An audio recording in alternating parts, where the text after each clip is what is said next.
Welcome back to Red Lodge. Josh Whatley should be starting this race from 7th, but as he's already sewn up the championship, he's elected not to take the start. He's already 165 clear with 2 rounds remaining, so it's done and dusted. Ross Maguire and Evan Belford on the front row then from Sandy Horn and Aidan Davey, although it looks to me as though Sandy Horn is not on the grid there either in P3, so that could make things very entertaining. But once again, Evan Belford looking to do battle as they make a great start. And into the first corner, all looking pretty ship-shape. Nobody's gone too far over the apex, and everybody just about getting through A-OK. But it has got a little bit cold again. Maybe we might get some more rain. Yeah, it's got colder. The sun's gone in, so still damp out on circuit. The Junior LC40 class. Now, a lot of these riders are just using the Minimoto Pro machines, the air-cooled machines that you would have seen in the previous part. That's Ross Maguire leading in time qualifying, going off pole, and looks like he's edging away from Evan Belford in second. Not many of these riders actually have the liquid cooled machines, so they're at a disadvantage. Liquid cooled machines faster than air cooled. That's Ryan Hitchcock, the 43s, riding for Moto Rapido Ducati at the next round. All the BSB teams will be with us at round 8. That'll be great to see. Great spectacle. The new bike liveries, the new suits on the riders, going to be fantastic. Looking forward to that. I think next year though, Jake, we're going to see a lot more of the riders with junior in this class riding the junior liquid cooled machines. I think there'll be some investments going on towards the Christmas period. I think yeah, a few of these riders, they won't have to ride the air cooled in this class next year. I think we'll see a few of the parents riding buying the liquid cooled machines as Christmas gifts. Yeah, I think Santa might be very kind to a lot of the riders out there on the grid, but we're still watching this fantastic battle for second position. Belford trying to hang on in front of Aidan Davey, who once again going very well here at Red Lodge. He really seems to suit this place, doesn't he, Aidan Davey? He's got a very good run at the moment in the top 3, looking very solid. And good battles further back. That is Owen Mellor again trying to take on Ryan Hitchcock. Hitchcock going very well in P5 at the moment. But Owen Mellor, having had his win earlier on, of course, he fancies his chances again, doesn't he? And he was pretty strong earlier. Again, he's one of those riders on an air-cooled machine, so the bike is not as quick. Air-cooled machines not as quick as liquid-cooled, but as I said before, we're going to see a lot of these riders on liquid-cooled machines next year. This will be a competitive championship next season, make no bones about it. Great to see the Scottish lads here this weekend with us as well, putting the effort in. That's a huge journey. It's a big journey from where I live in North Wales to come here from Scotland. It's a massive journey. I don't know how long it takes them. Must take them 7 or 8 hours to come to this part of the world. Yeah, I'd say several stops along the way for a bite of something to eat, and a big refreshment as well at the service stations. But anyway, Hitchcock still running well there in front of Mellor. Mellor's desperately trying to find the space, and look, he gets good purchase off the second corner, but there is Hitchcock right in his way. Every time he gets an opportunity, he's trying to steal the undercut, but Hitchcock is very wise to the manoeuvres. He knows exactly where to position the bike to stop him from coming through. Ross Maguire, meanwhile, out in front, just getting away from the pack, and he's doing a magnificent job to stretch out this advantage. There he is. Just managed to pick him up there as we went through across the circuit with the drone. Magnificent pictures once again over the Red Lodge circuit, just showing you how difficult a challenge this place is. It's a very underrated circuit in the United Kingdom, Red Lodge, but it's one of those pure retro circuits, isn't it, where there's a major amount of challenge in terms of setup, in terms of positioning, a lot of different racing lines here for the bikes. There's several different ways of going about this circuit, and depending on weather conditions, one strategy can work better than others. You can see that the track is damp in places, drier in other places. This is a battle for 8th place. Yeah, that's Brinton versus Mellor, and then in behind we've got Troy Jeffrey, Louis Rendell and Ollie Walker having a magnificent scrap, those three. Back to the battle for 5th position, further up the road, still Hitchcock in front of Mellor. That's the other Mellor brother, of course. Dylan Mellor seems to be doing much better in LC40 over the course of the season than Owen, but here at Red Lodge, Owen is really starting to prove himself. A fantastic battle, this one though. Hitchcock holding on here in 5th position. There's not a lot Mellor can do about it. Oh, he's gone too deep.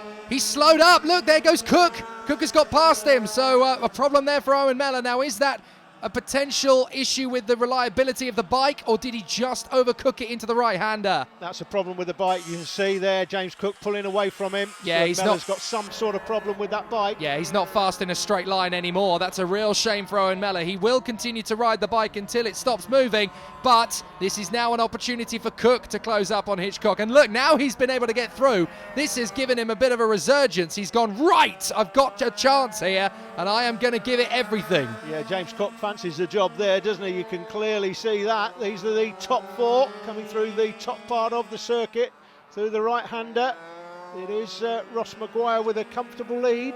Belford going well in second position. In the third position, Scrap continuing on as Declan Connell has got through. He moves up into third position there, having set a string of fast laps. He is actually the fastest rider on the circuit at the moment there, in front of the 38 of Aidan Davey. He now gets through, so this is a great run for Declan Connell. He made good work of that. He managed to get magnificent acceleration off the turn. He utilised the inside line. He was not going to lose out. A fantastic bit of overtaking there, and hopefully, as far as Declan Connell is concerned, there's genuine pace remaining with the bike as he continues to get away. Declan Connell will be looking for a podium. Don't forget, of course, you can catch up with all of these riders if you're at the next round of the British Superbikes Championship. This is now the official Junior Partner Series to BSB, and the trophies are handed out on the podium at the next round of BSB.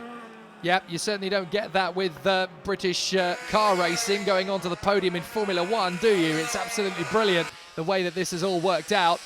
But the official BSB Partner Series going full gusto in 2016, and there's plenty more to come from next year, of course, as well. You just saw very briefly there the battle continuing on between Troy Jeffrey, Louis Rendell and Ollie Walker. They've been glued together pretty much since the start of this race, those three, and the gap has not really increased or decreased throughout. They're just hustling each other around the circuit at the moment. But what a commanding performance this is. Out in front for Ross Maguire. Evan Belford's doing everything he possibly can to close up. Declan Connell now in third, as we know, in front of Aidan Davey. But this is masterclass riding from Ross Maguire. He's really getting on with this now. He sweeps past Bailey Stewart Campbell on the air-cooled machine. That is the difference between liquid-cooled and air-cooled. And that is going to be the form book for next year. But out of the final turn, the checkered flag will fly. And Ross Maguire stands on the bike. What a magnificent run. Belford second, a great run there too from Declan Connell, and he celebrates a magic third position. This battle's still going on between Jeffrey Rendell and Walker further back. A good solid ride there too from James Cook to get his way through, and Mellor's just going to lose out on the line there to the 43 of Ryan Hitchcock. Magnificent battles all the way through. Maguire wins it though from Belford in second, Connell third, Davey and Cook rounding out the top five. Magic ride from Ross Maguire.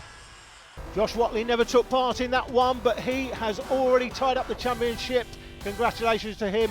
Belford, Stuart Campbell, Dylan Mellor and Louis Rendell will battle for the minor places in that one next time out.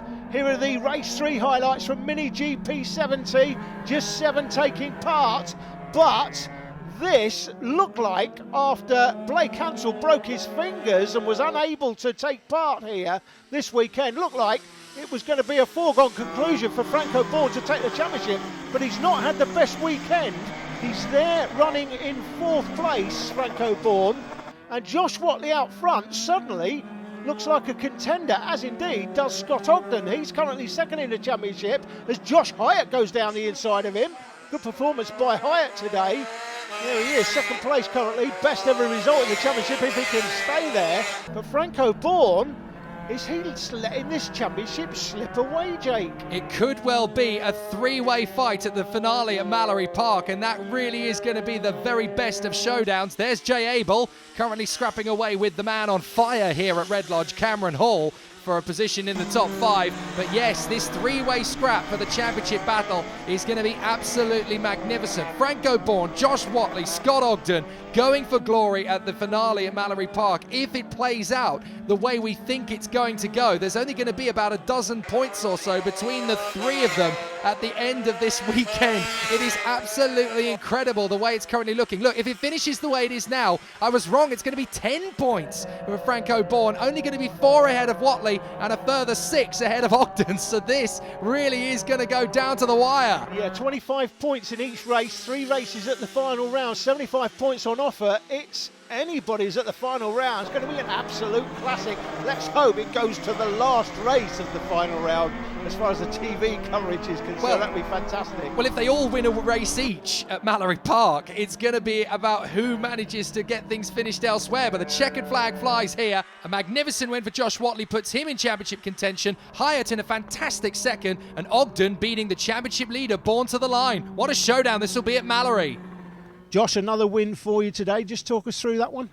Well, I really didn't expect to win the race. I thought I was going to have a little battle with Josh Hyatt. Managed to pull away, just managed to get the gap even bigger, managed to keep the white tyres warm, and yeah, it was a great race. And you're spending a lot of time in Spain, I know. What's your plans moving forward as we come towards the end of the season? Still got Mallory Park to go, but what's your plans for next year? Hopefully leaving Mallory Park as British champion, but I'm staying in Spain, racing there, and got to be a little bit hush-hush about the rest of it. I'm not at all surprised. A 3-way title fight going to the final race of the championship in the beautiful Leicestershire countryside at Mallory Park. We can't wait for it. From Jake Santon and Alan Tadei, we'll see you next time for a cool Fab Showdown.